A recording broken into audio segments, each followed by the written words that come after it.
So we recently unboxed the HeadRush Looperboard and you guys seem to thoroughly enjoy the video, and today I want to do another video with the HeadRush Looperboard, but this time we're going to combine it with my Boss RC505. So I've been using the Boss RC505 for quite a period of time on my live looping rig, but I've been looking for a way to take my live looping setup to the next level. And there's certain features I feel are missing on the Boss RC505 that the HeadRush Looperboard makes up for because it's more modern and has greater processing power. So by combining the two pedals together, we're going to essentially create the ultimate live looping setup. So today we are going to MIDI sync the Boss RC505 to the HeadRush Looperboard, so the two pedals are synced with one another, running at the exact same tempo, and it's going to create an epic 9-track loop pedal.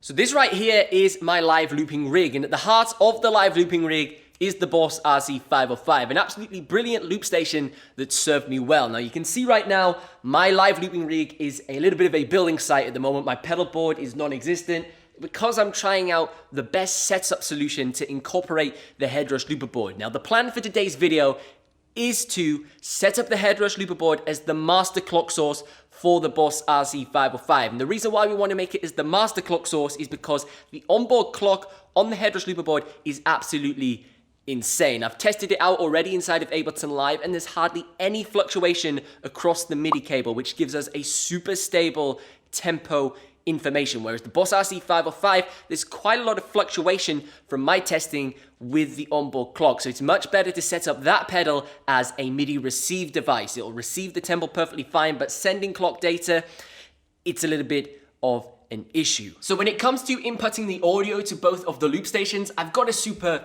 clever solution. And what I'm thinking is, because the HeadRush Looperboard has got some incredible internal audio routing options inside of the touchscreen, those combined with Ableton Live is going to give us incredible possibilities. And what I'm thinking is, because inside of Ableton Live I can set up my variety of MIDI instruments, audio tracks, whatever I want, I can mix all of that, set it up, and then utilize my USB rack mount audio interface, which I've got over here. And then I can send external outs, because I've got a whole load of outputs on this audio interface, to both of the loop pedals. So I can set up a cable to run the same mix to the HeadRush Looperboard from Ableton, and then that exact same mix can be ran from Ableton Live via a cable into the Boss RC505. So both loop stations will be receiving the exact same instruments, the exact same mix, which means we can seamlessly loop between both the HeadRush Looperboard and the Boss RC505.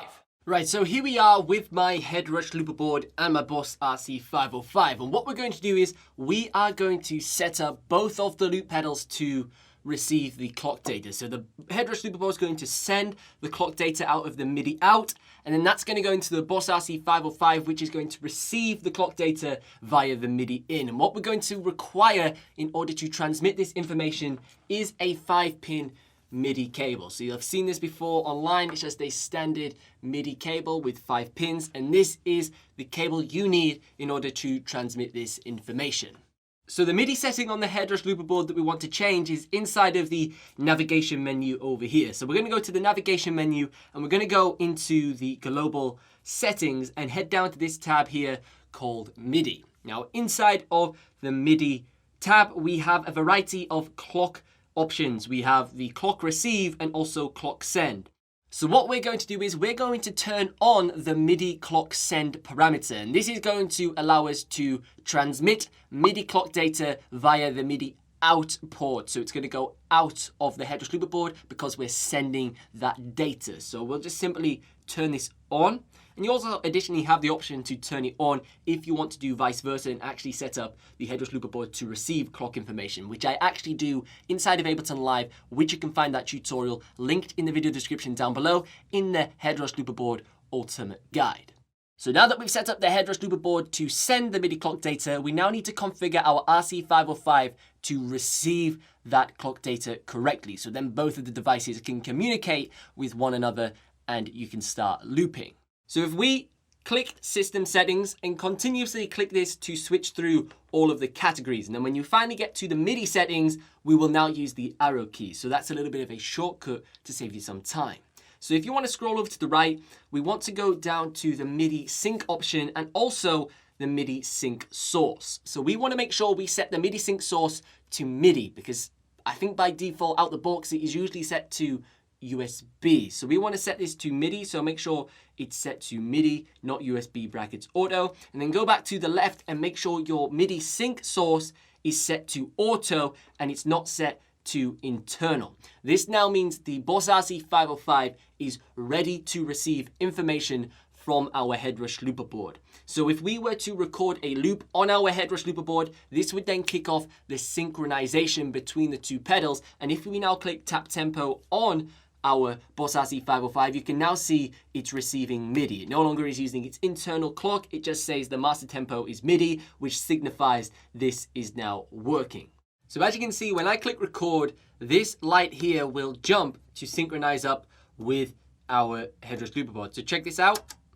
So you can see the light suddenly shifted to synchronize with the tempo from the HeadRush Looperboard. And now I can just continue to play and the two pedals will sync up. Now, if you have any issues with the RC505 sort of phasing out of sync with your HeadRush Looperboard, then you may need to just set up something extra inside of the menu on the HeadRush Looperboard, inside of Global Settings, MIDI, and then it's this parameter here, MIDI clock offset, and we can adjust it by a maximum of 10 milliseconds and a minus 10 milliseconds as well. So this just basically means we can almost artificially correct the clock data being sent from the HeadRush Looperboard into the RC505, just to make up for any minor mistakes that cause the RC505 to slip out of sync over a long period of time. But hopefully you shouldn't have too many issues.